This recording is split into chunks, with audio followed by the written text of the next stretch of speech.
بسم اللہ الرحمن الرحیم، اللہ کے نام سے جو رحمان اور رحیم ہے۔ وَلَقَدْ يَسَّرْنَا الْقُرْآنَ لِلذِّكْرِ فَهَلْ مِن مُّدَّكِرٍ۔ ہم نے اس قرآن کو نصیحت کے لیے آسان ذریعہ بنا دیا ہے، پھر کیا ہے کوئی نصیحت قبول کرنے والا؟ اعوذ باللہ من الشیطان الرجیم، بسم اللہ الرحمن الرحیم۔ وما ارسلنا فی قریۃ من نذیر الا قال مترفوها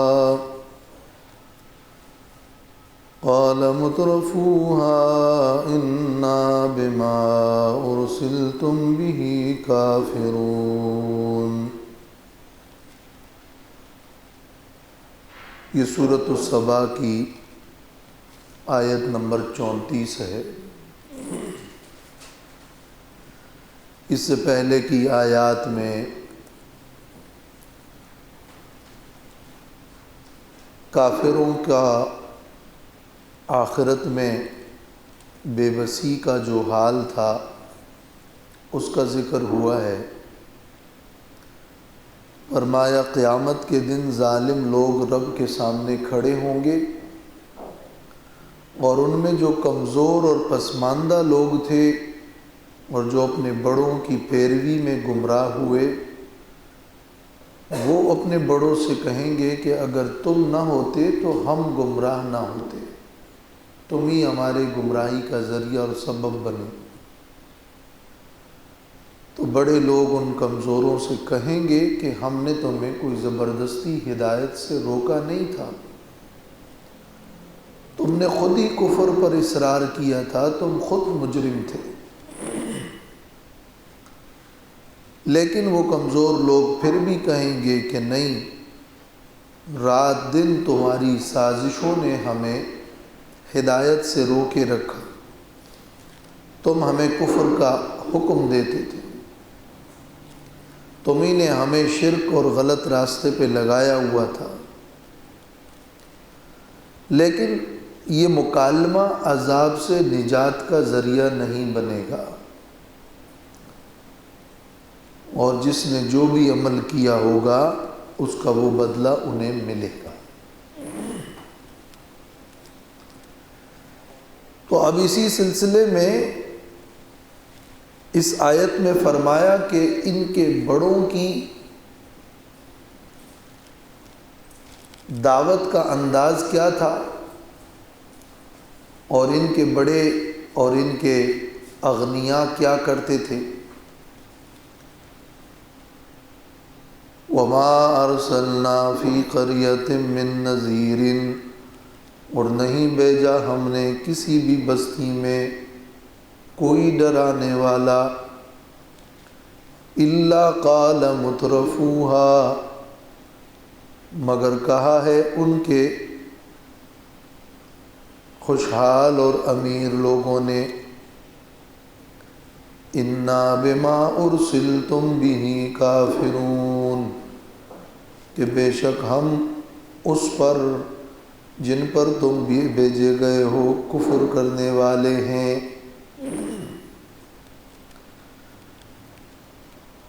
نہیں بھیجا ہم نے فی قریۃ، کسی بستی میں، بستیوں میں سے کسی بستی میں، من نذیر، ڈرانے والوں میں سے کوئی بھی ڈرانے والا۔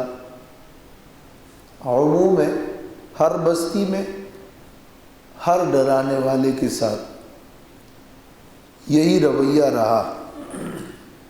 قال مترفوها، کہ اس بستی کے مترفین نے کہا۔ اطرف یطرف، اطراف، یہ باب افعال ہے، اور اس کا معنی ہے عیش اور آرام دینا، فراغت کی زندگی۔ مترفین کا مطلب ہوتا ہے عیش پرست لوگ، اغنیاء اور رؤساء اور سردار اور امیر اور مالدار لوگ۔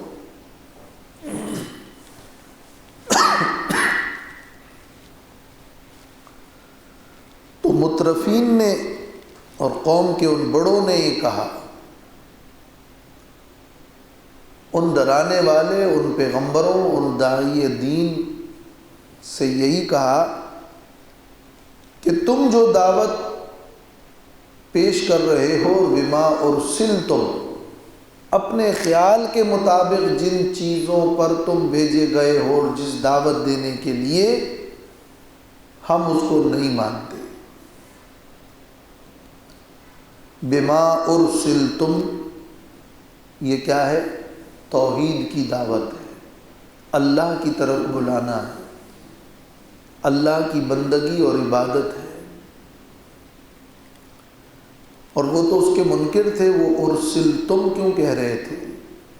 یعنی تم اپنے خیال میں جو کہتے ہو کہ ہماری یہ دعوت ہے، تو ان بڑوں نے بلا جھجک کہا کہ ہم اس کو نہیں مانتے، انکار کیا۔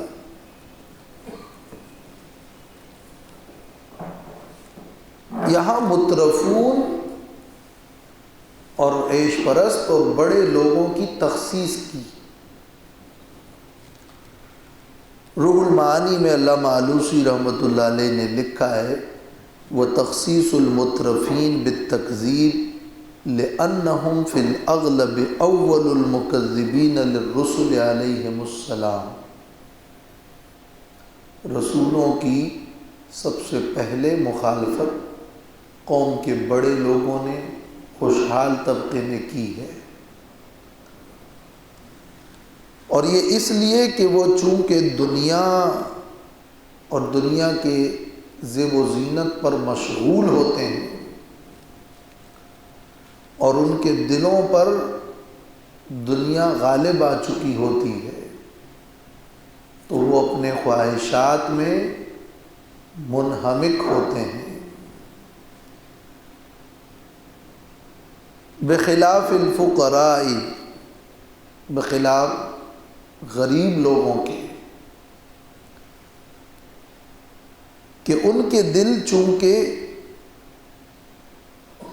دنیا اور دنیا کی محبت اور شغل سے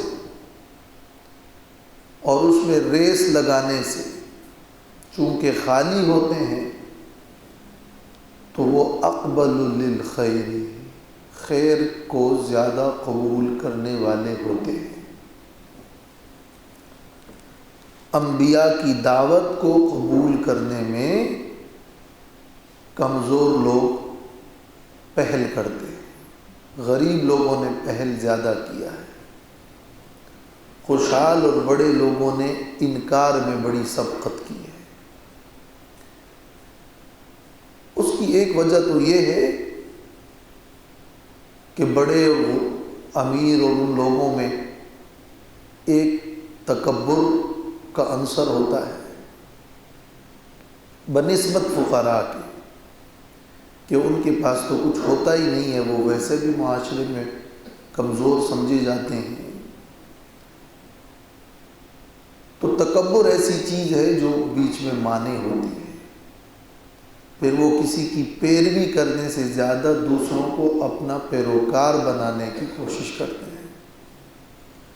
تو قوم کے بڑے لوگ کسی پیغمبر، کسی نبی کی دعوت کے پیروکار بننے کی بجائے وہ اوروں کو اپنا پیروکار اور اپنی زبان کو قانون سمجھتے ہیں۔ اور وجہ یہ بھی ہے کہ جو کمزور لوگ ہوتے ہیں ان کے حقوق بنیادی طور پر مارے جاتے ہیں، جن کا حق مارا جاتا ہے وہ پھر ایسے لوگوں کے متلاشی ہوتے ہیں جو ان کے حقوق کی بات کرتے ہیں۔ چونکہ اسلام اور دعوت توحید وہ ایک معتدل اور معقول دین ہے اور معنی خواہشات اور نفس پرستی اور عیش و عیاشی ہے، جب یہ چیزیں بھی نہ ہو اور معنی بھی کم ہو اور دین بھی صاف ستھرا اور حقوق اور دانائی کی باتیں کرے، تو فقراء اس کی طرف زیادہ مائل ہونے والے ہوتے ہیں۔ اس میں یہ اشارہ بھی موجود ہے کہ جو لوگ عیش پرستی کے خواہش مند ہوتے ہیں وہ دین میں کمزور بنتے چلے جاتے ہیں، اور جو عیش پرستی کے خواہش مند نہیں ہوتے وہ دینداری میں آگے بآسانی بڑھ سکتے ہیں۔ ہم یہ نہیں کہتے کہ یہ لازم ملزوم ہے، لیکن زیادہ تناسانیاں، زیادہ فراخیاں، زیادہ بدمستیاں اور کسی کی کوئی پرواہ نہیں، تو یہ بھی ایک امتحان اور ایک آزمائش ہے۔ ایسے مترفین اور عیش پرست لوگوں کا قول آگے نقل ہو رہا ہے، ان کی سوچ نقل ہو رہی ہے۔ وَقَالُوا نَحْنُ أَكْثَرُ أَمْوَالًا وَأَوْلَادًا، اور کہتے ہیں یہ مترفین اور عیش پرست لوگ کہ ہم زیادہ ہیں مال میں اور اولاد میں۔ وَمَا نَحْنُ بِمُعَذَّبِينَ، اور ہم نہیں دیے جائیں گے عذاب، اور ہمیں عذاب نہیں دیا جائے گا۔ اکثر اموالا و اولادا، قالو کی ضمیر راجع ہے قریش مشرکین مکہ، بلکہ زیادہ صحیح ہے کہ یہ انہی مترفین کی طرف راجع ہے۔ عیش پرست لوگ اور دنیا دار لوگوں کی سوچ یہ ہوتی ہے کہ جب ہمارے پاس مال زیادہ ہے، اولاد زیادہ ہے، دنیا کی فراوانی زیادہ ہے، تو ہمیں عذاب بھی نہیں ہوگا۔ اس لیے کہ جب ہمارے پاس دنیا کی یہ ساری چیزیں زیادہ ہے تو اس کا مطلب یہ ہوا کہ ہم عزت مند لوگ ہیں، اللہ ہمیں پسند کرتا ہے۔ اس کا یہ مطلب ہوا کہ اللہ ہم سے راضی ہے، ورنہ اگر اللہ ہم سے ناراض ہوتا تو اللہ ہمیں یہ ساری چیزیں کیوں دیتا؟ جب اللہ نے ہمیں مال بھی دیا، نعمتیں دی، دنیا فراوانی ساری چیزیں، تو یہ اس کا مطلب ہی یہی ہے کہ اللہ راضی ہے، اللہ خوش ہے۔ وہ اس مال و متاع کو اور اس دنیاوی انعامات کو دلیل سمجھتے ہیں اللہ کی رضا کے لیے، اور امور آخرت کو وہ امور دنیا پر قیاس کرتے ہیں، اور ان کا یہ خیال ہوتا ہے کہ جن پر دنیا میں نعمت ہوئی ہے تو بس یہ قیاس کرو کہ اب آخرت میں ان پر انعام ہوگا۔ اب ان کی سوچ میں دو طرح کے لوگ ہیں، یہ کہنے والے کہ ہمیں عذاب نہیں ہوگا، ہمارے پاس دنیا زیادہ ہے۔ یہ کہنے والوں کا مقصد ایک تو یہ تھا، کون سا عذاب؟ وہ گویا عذاب کی نفی کر رہے تھے کہ ایسا دن آنے والا ہے ہی نہیں، جو ہے یہاں ہے، اور یہاں ہم عزت مند ہیں۔ دوم یہ کہ اگر ایسا دن آ بھی جائے تو اس میں بھی ہم عزت مند ہو گئے، اس لیے کہ دنیا میں ہمارا یہ حال ہے۔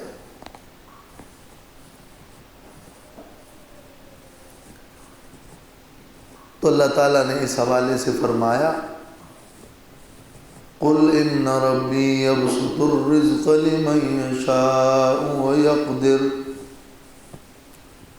کہہ دیجئے بے شک میرا رب فراخ روزی دیتا ہے جس کو چاہتا ہے، وَيَقْدِرُ، اور کم کرتا ہے،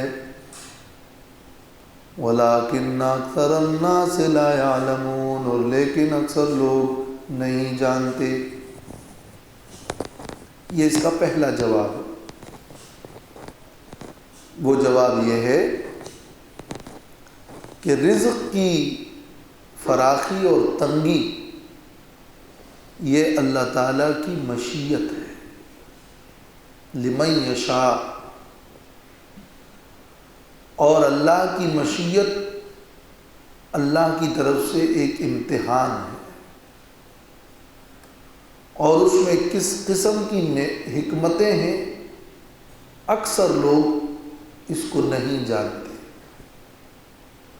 وہ اس ظاہر پر چلے جاتے ہیں اور اس ظاہر پر دھوکہ ہوتے ہیں، حالانکہ اس عظیم بادشاہ اور رب تعالی کی تربیت کا یہ حصہ ہے کہ وہ کبھی کبھار ایک عاصی اور نافرمان پر فراخی کرتا ہے اور کبھی ایک مطیع اور فرمانبردار پر تنگی لاتا ہے، اور کبھی ان دونوں پر ایک ساتھ ہی فراخی کرتا ہے اور کبھی ان دونوں پر ایک ساتھ ہی تنگی لاتا ہے، اور کبھی بعض مواقع میں کسی عاصی پر تنگی لاتا ہے اور پھر فراخی کرتا ہے، اور ایک مطیع اور فرمانبردار پر تنگی اور کچھ زمانہ فراخی لاتا ہے۔ یہ کئی چیزیں ہیں جو عالم میں جاری اور ساری ہے۔ اس کے تفصیلی اور تمام تر اسباب کو جاننا کسی بندے کے بس کی بات نہیں ہے، لہذا اس کو دلیل بنانا کہ اللہ تعالی ہم سے راضی بھی ہے اور آخرت میں بھی ہم سرخرو ہو گئے، یہ غلط ہے، اس لیے کہ یہ اللہ کی مشیت پر مبنی ہے، بلکہ الٹا اللہ کے قدر و قضاء کی دلیل یہ ہے کہ کبھی ایک مطیع اور فرمانبردار اور نیک آدمی فقر کے عالم میں ہوگا اور ایک احمق اور نادان آدمی عیاشی کر رہا ہوگا۔ یہ اس بات کی دلیل ہے کہ اللہ تعالیٰ کا ایک ایسا مخفی نظام ہے اور ایسا ایک امتحان ہے جس کو تم نہیں جانتے۔ اس امتحان میں وہ شخص فیل ہوگا جو اس کو اللہ کی رضا کی دلیل بنائے گا۔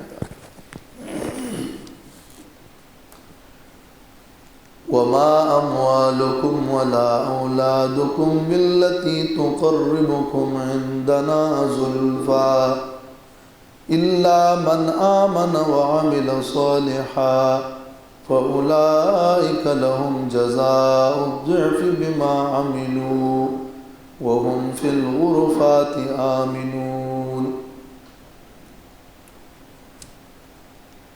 اور نہیں ہے تمہارے مال اور نہ تمہاری اولاد باللتی تقربکم، وہ چیزیں جو تمہیں قریب کر دے، عندنا ہمارے پاس، زلفا درجے کے اعتبار سے، الا من آمن وعمل صالحا، مگر جو ایمان لایا اور نیک عمل کیا، اولئک لہم جزاء الضعف، تو ان کے لیے بدلہ ہے دو چند، یعنی زیادہ، بما عملوا، بسبب اس کے جو انہوں نے عمل کیا، وہم فی الغرفات آمنون، اور وہ بالا خانوں میں امن سے رہیں گے۔ مال اور اولاد، اس کے ذریعے اللہ کا قرب نہیں ملتا۔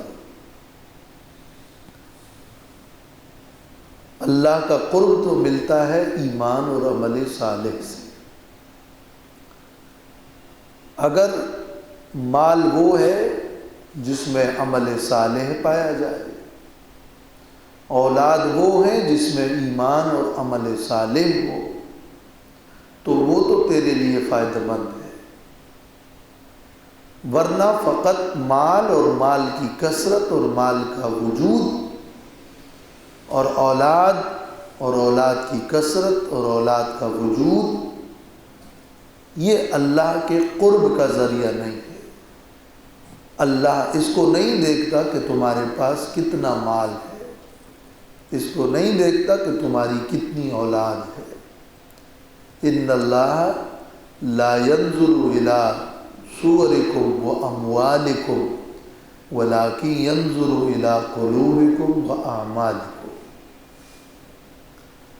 تمہاری صورتوں کو، تمہارے مال کو اللہ نہیں دیکھتا، بلکہ اللہ تمہارے دلوں کو اور تمہارے اعمال کو دیکھتا ہے۔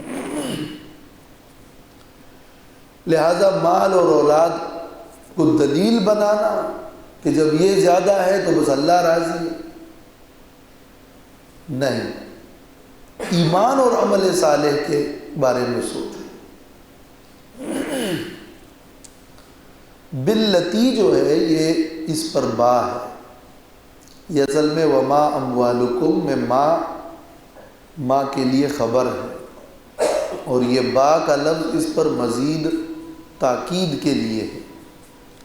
اس اللتی سے مراد اموال اور اولاد ہے۔ اموال اور اولاد دونوں جمع ہے، اور جمع مکسر عقلاء کے لیے ہو یا غیر عقلاء کے لیے، دونوں کے لیے اللتی کا استعمال عربیت کے اعتبار سے درست ہے۔ تقربکم عندنا زلفا، جو قریب کر دے تم کو ہمارے پاس قریب کرنا۔ یہ زلفا جو ہے اس کو کہتے ہیں مفعول مطلق۔ جب کوئی مصدر فعل کے بعد ہو اور اسی فعل کے معنی میں ہو، اس کو مفعول مطلق کہتے ہیں۔ زلفا کا معنی ہے قریب کرنا اور نزدیکت۔ ابن قتیبہ نے کہا ہے کہ یہ زلفا قربا کے معنی میں اسم مصدر ہے، درجہ مراد ہے اور مرتبہ مراد ہے۔ الا من آمن سے یہ ایک مستقل جملہ بھی ہو سکتا ہے، الا لیکن کے معنی میں، لیکن وہ لوگ جو ایمان لائے اور نیک عمل کیا تو ان کے لیے دگنا اجر ہے۔ اور یہ الا ما قبل کے ساتھ مل کر استثناء بھی ہو سکتا ہے۔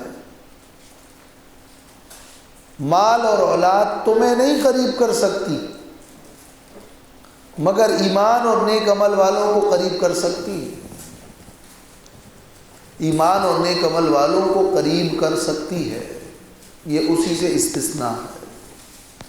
یعنی تقربکم کے اندر جو کم ضمیر مفعول ہے، یہ الا من آمنا اس سے استثناء ہے۔ تم کو قریب نہیں کر سکتی مال اور اولاد، مگر ان کو قریب کر سکتی ہے جو ایمان لائے اور نیک عمل کرے۔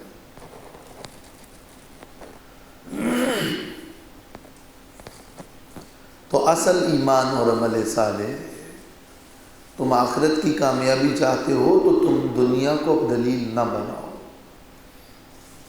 یہ نظریاتی اور شعوری طور پر بھی لوگوں کے ذہن کا بگاڑ ہے۔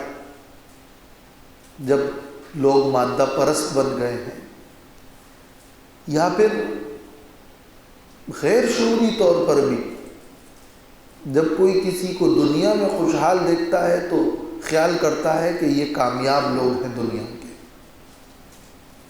فقط اس کو بنیاد بناتے ہیں کہ دیکھو وہ کامیاب ہو گیا، دیکھو اس کو پاس حکومت آ گئی، دیکھو ان کے پاس مال آ گیا، دیکھو ان کے پاس یہ ہو گیا وہ ہو گیا۔ کیا دلیل ہے؟ یہ ساری چیزیں آ گئی لہٰذا وہ کامیاب انسان ہے۔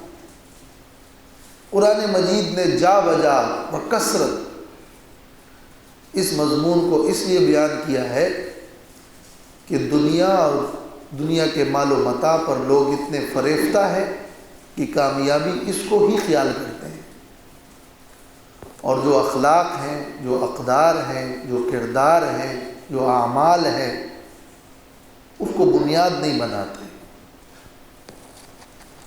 تو یہ بھی ان آیات میں سے ایک آیت ہے۔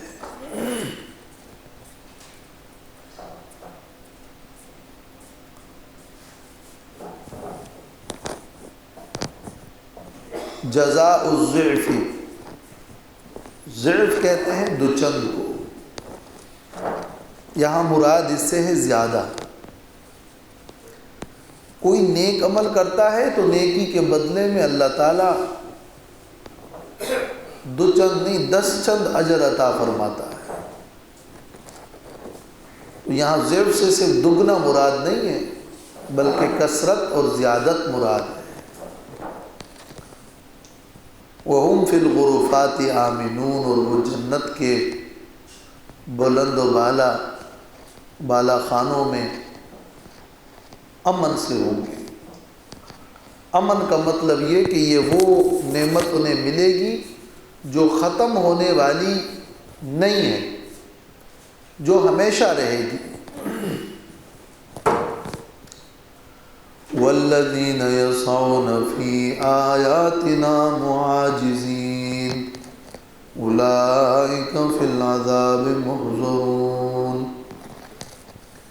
اور وہ لوگ جو کوشش کرتے ہیں ہماری آیتوں میں، فی آیاتنا یعنی یسعون فی ابطال آیاتنا،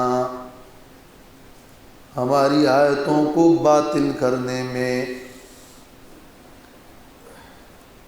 معاجزین اس حال میں کہ وہ عاجز کرنے والے ہوں، اولئک فی العذاب محضرون، یہ لوگ عذاب میں حاضر کیے جائیں گے۔ جو لوگ دو کام کرتے ہیں، یسعون فی آیاتنا، آیتوں میں سعی کرتے ہیں۔ آیتوں میں سعی کرنا تو کوئی بری بات نہیں ہے، لیکن یہاں مراد آیتوں کی تعلیم میں اور اس کو حاصل کرنے میں اور اس کی منشا کو سمجھنے میں اور اس کی پیروی کرنے میں کوشش مراد نہیں ہے، بلکہ معاجزین، حالت یہ ہے کہ وہ آیات کے ساتھ مقابلہ کرنا چاہتے ہیں کہ آیات سے جو مضامین ثابت ہو رہے ہیں ہم اس کے ساتھ مقابلہ کر کے اس کو عاجز کر دیں، اور موحدین اور ان کی جماعت اور اللہ کی طرف بلانے والوں کو عاجز کر دیں، اور یا اپنے خیال میں اللہ کو عاجز کرنے والے ہیں۔ وہ آیات کے ساتھ مقابلہ کرنا چاہتے ہیں، وہ آیات کے باطل کرنے میں اور ان میں شبہات ڈھونڈنے میں لگے ہوئے ہیں۔ تو یہ وہ لوگ ہیں کہ جو عذاب میں حاضر کیے جائیں گے، انہیں سزا ہوگی، انہیں عذاب ہوگا، اس لیے کہ ان کا جرم نہایت سنگین ہے کہ یہ اللہ کے احکام اور اللہ کی آیات کے مقابل کھڑے ہیں۔ یسعون کا لفظ فعل مضارع ہے، اور فعل مضارع اس کو اس لیے لائے کہ اس میں گویا کہ ایک جدت ہے کہ وہ یہ سعی جدید اور قسم قسم کے انداز پر کرتے رہتے ہیں۔ یہ حال اور استقبال دونوں کے لیے جو صیغہ ہے اس میں اشارہ ہے کہ وہ یہ کوششیں جاری کیے ہوئے ہیں، یہ سلسلہ چلے گا۔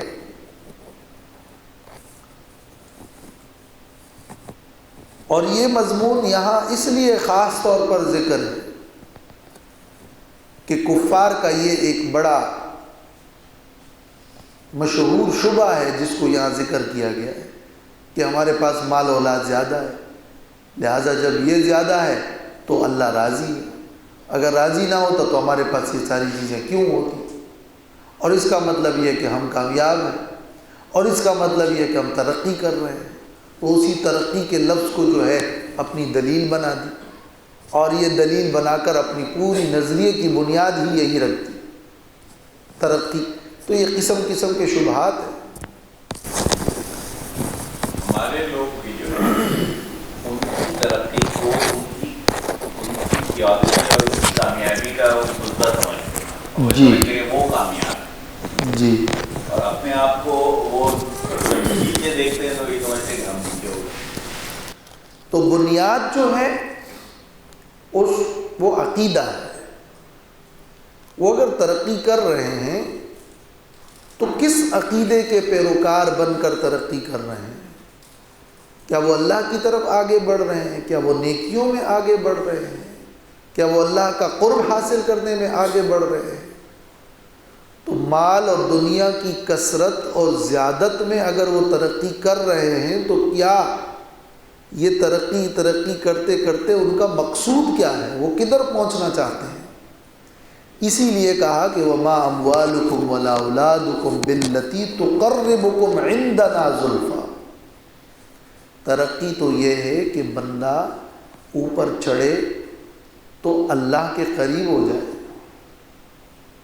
جو اللہ سے بعید ہو وہ ترقی تو نہیں ہے۔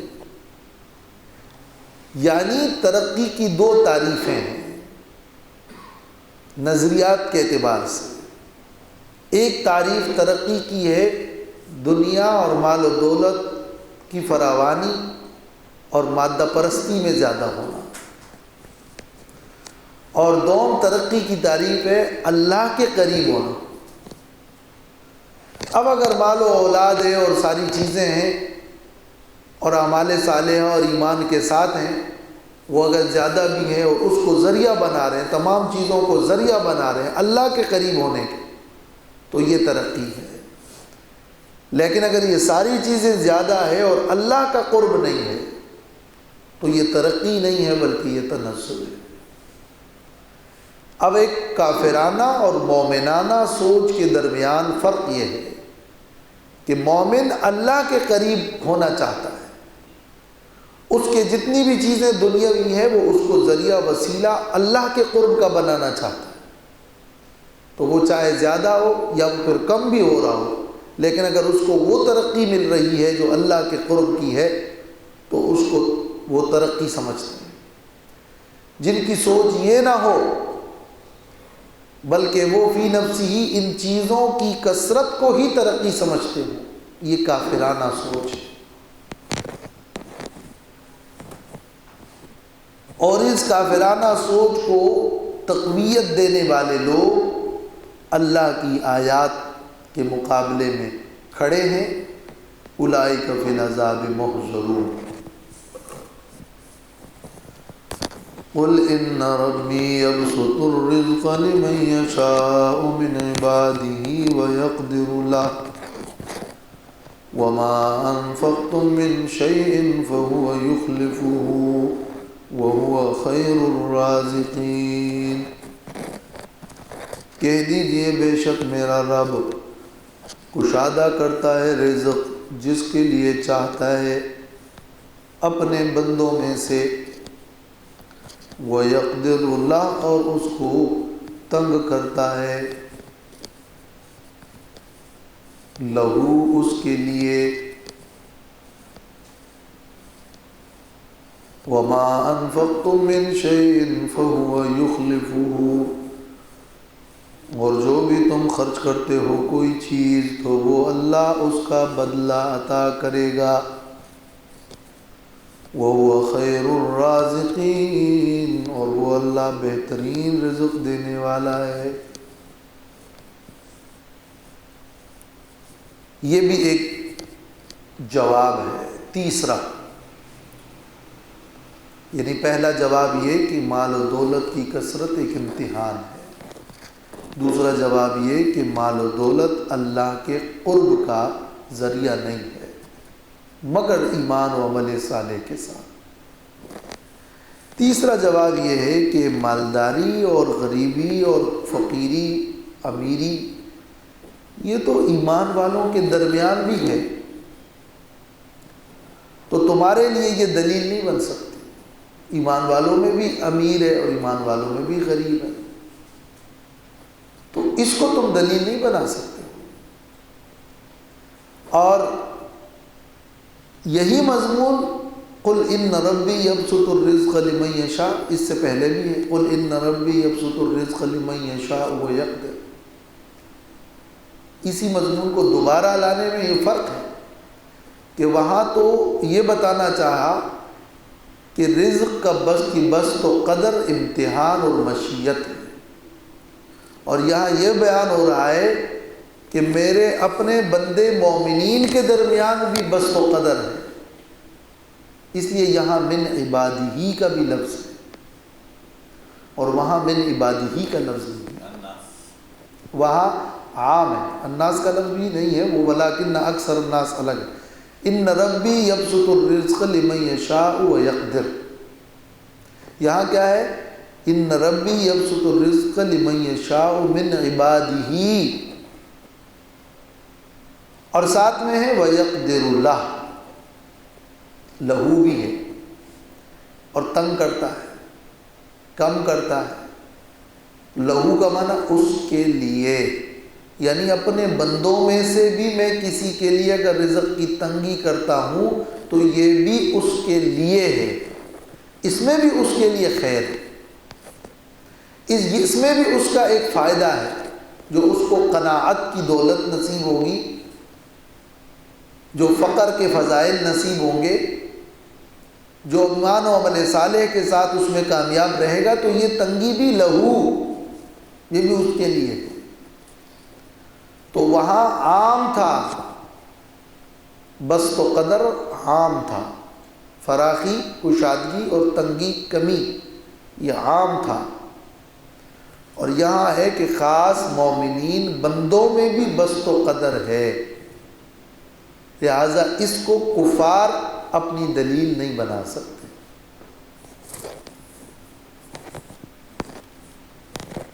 اور اگلے جملے بھی ایمان والوں کے ساتھ خاص ہیں. وَمَا أَنفَقْتُم مِّن شَيْءٍ فَهُوَ يُخْلِفُهُ. تم جو بھی اللہ کے راستے میں خرچ کرتے ہو تو اللہ اس کا بدلہ دے گا. فَهُوَ يُخْلِفُهُ. اخلف یخلف، اخلاف کا مطلب ہے کہ کسی شخص سے کوئی چیز چلی جائے تو اس کے بدلے میں کوئی دوسری چیز مل جائے، اس کو کہتے ہیں اخلاف. اب جو تم خرچ کرو گے اللہ اس کے بدلے میں دے گا. کہاں دے گا؟ عام رکھا ہے، آخرت میں دے گا یا دنیا میں دے گا. بدلے میں کیا دے گا یہ بھی عام رکھا ہے. مال دے گا، اس کے عوض میں کوئی اور چیز دے گا، یا اس کے بدلے میں قناعت اور سکون کی وہ دولت دے گا جو ایک بہت بڑا خزانہ ہے. یہ سب اخلاف ہے. فَهُوَ يُخْلِفُهُ، وہ اس کے بدلے میں اللہ عطا فرمائے گا. اور حدیث میں بھی الفاظ ہے اللہم اعطی منفقا خلفا، اے اللہ عطا کر دے خرچ کرنے والوں کو نعم البدل. ہر صبح 2 فرشتے یہ دعا کرتے ہیں اللہم اعطی، ایک فرشتہ کہتا ہے اللہم اعطی منفقا خلفا، اے اللہ خرچ کرنے والوں کو نعم البدل عطا فرما. اور دوسرا فرشتہ کہتا ہے کہ اللہم اعطی ممسکا تلفا، روکنے والوں کے مال کو ہلاک کر دے. وَهُوَ خَيْرُ الرَّازِقِينَ، اور وہ بہترین رزق دینے والا ہے. رزق کا لفظ جو ہے یہ دینے کے معنی میں بندوں کے لیے استعمال ہوتا ہے. قرآن میں بھی ہے فَارْزُقُوهُمْ، ان کو روزی دو، ان کو کھلاؤ، لیکن وہ بندوں کے لیے مجازی ہے. اللہ کے لیے رزق اور رازق کا لفظ حقیقی معنوں میں ہے. اس لیے ایک فعلیہ انداز میں رزق کا لفظ اللہ کے علاوہ کے لیے مجازی معنوں میں استعمال ہوا ہے اور ہو سکتا ہے، لیکن مطلقاً رازق کا لفظ اور رازق کا اسم اور رازق کا نام اللہ کے علاوہ کسی اور کے لیے نہیں بولنا چاہیے۔ اللہ کے علاوہ حقیقی معنوں میں تو کوئی رازق نہیں ہے، تو پھر یہ استعمال غلط ہے۔ یہاں خیر الرازقین جمع ہے رازقین، یہ جو جمع کا لفظ ہے یہ اس لیے ہے کہ دنیا میں مجازی طور پر رزق دینے والے والدین، بادشاہ اور لوگوں کی طرف نسبت جو ہوتی ہے، فرمایا حقیقی معنوں میں اور خالق رزق کا اور مسبب الاسباب وہ اللہ ہے، لہذا وہو خیر الرازقین۔ تو تمہیں اللہ پر یقین اور بھروسہ کرنا ہے اور اسی بھروسے پہ اللہ کے راستے میں خرچ کرنا ہے۔ لہذا مال کو، اولاد کو مقصود مت بناؤ، دلیل مت بناؤ، رضا الہی کو مقصود بناؤ، وہ خیر الرازقین ہے، وہ بدلہ عطا فرمائے گا۔ تو رزق میں بسط و قدر اور پوری معاشیات کے لیے بھی جو اصل الاصول ہے وہ یہ ہے کہ عقیدہ رکھو کہ اس کا خالق اور رازق اور الہ وہ اللہ ہے۔ اس مسئلے میں یہ نقطہ نظر بیان نہیں کیا کہ اس میں عبادات کا، الہیات کا کوئی تعلق ہی نہیں ہے، بلکہ مسئلے کا اصل رخ یہ بتایا کہ یہ سب کچھ جو ہو رہا ہے اس کا بھی حقیقی خالق اور رازق اللہ سبحانہ و تعالی ہے، اور وہ اس معاملے میں حکیم مطلق ہے۔ وآخر دعوانا